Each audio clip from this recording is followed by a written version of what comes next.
Assalamualaikum warahmatullahi wabarakatuh. Perkenalkan, nama saya Muhammad Rizky Juyusroto, mahasiswa aktif semester 6 dari program studi hukum keluarga dari kelas 6B. Pada kesempatan kali ini saya akan menjelaskan mengenai sejarah hak kekayaan intelektual di Indonesia. Secara historis, peraturan yang mengatur hukum kekayaan intelektual di Indonesia telah ada sejak tahun 1840-an. Tepatnya pada tahun 1885, Undang-Undang Merek mulai diberlakukan oleh pemerintah kolonial Belanda di Indonesia dan disusul dengan diberlakukannya Undang-Undang Paten pada tahun 1910. 2 tahun kemudian, Undang-Undang Hak Cipta atau Outsourced juga diberlakukan di Indonesia.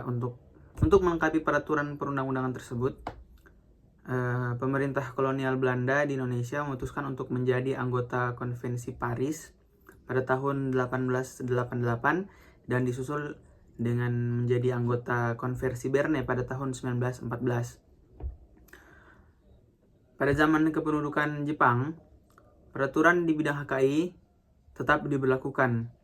Kebijakan pemberlakuan peraturan HKI produk kolonial ini tetap dipertahankan saat Indonesia mencapai kemerdekaan pada tahun 1945. Kecuali Undang-Undang Paten. Adapun alasan tidak diberlakukannya Undang-Undang Paten tersebut adalah karena salah satu pasalnya yang bertentangan dengan kedaulatan Republik Indonesia. Di samping itu, Indonesia masih memerlukan teknologi untuk pembangunan perekonomian yang masih dalam tahap perkembangan.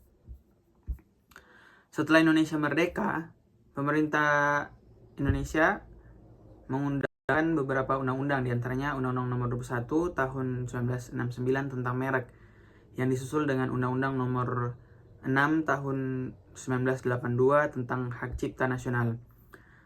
Kemudian setelah mengalami beberapa kali perubahan sebagai konvensi internasional, diantaranya Perjanjian TRIPS, Undang-Undang HKI terkini, dari ketiga cabang utama tersebut adalah Undang-Undang Nomor 19 Tahun 2002 tentang Hak Cipta, Undang-Undang Nomor 14 Tahun 2001 tentang Paten. Untuk melengkapi keberadaan Undang-Undang HKI, pemerintah telah membuat 4 undang-undang HKI lainnya, yaitu yang pertama Undang-Undang Perlindungan Varietas Tanaman, Undang-Undang Nomor 29 Tahun 2000.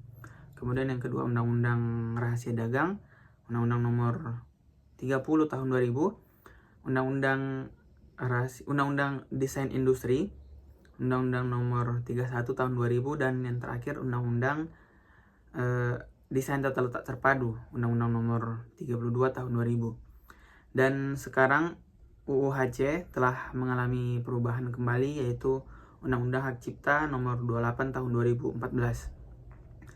Hak kekayaan intelektual atau HKI adalah bukan hal asing bagi masyarakat pada umumnya, karena perkembangan HKI itu sendiri memang sudah bukan merupakan hal baru, bahwa HKI mengalami indikasi perkembangan yang signifikan sebagai suatu fenomena baru yang dapat memberikan nuansa baru dalam kerangka pengaturan di bidangnya. Perkembangan lain yang mewarnai sejarah hak milik intelektual pada akhir abad ke-19, yaitu pada Konvensi Hak Milik Industrian dan Konvensi Hak Cipta. Satu hal yang mendapat perhatian bersama adalah bahwa kedua konvensi ini lahir karena suatu kebutuhan akan pentingnya perlindungan hak milik intelektual secara internasional, dan juga merupakan realisasi terhadap perlunya suatu peraturan yang bersifat global dan menyeluruh di bidang hak milik intelektual.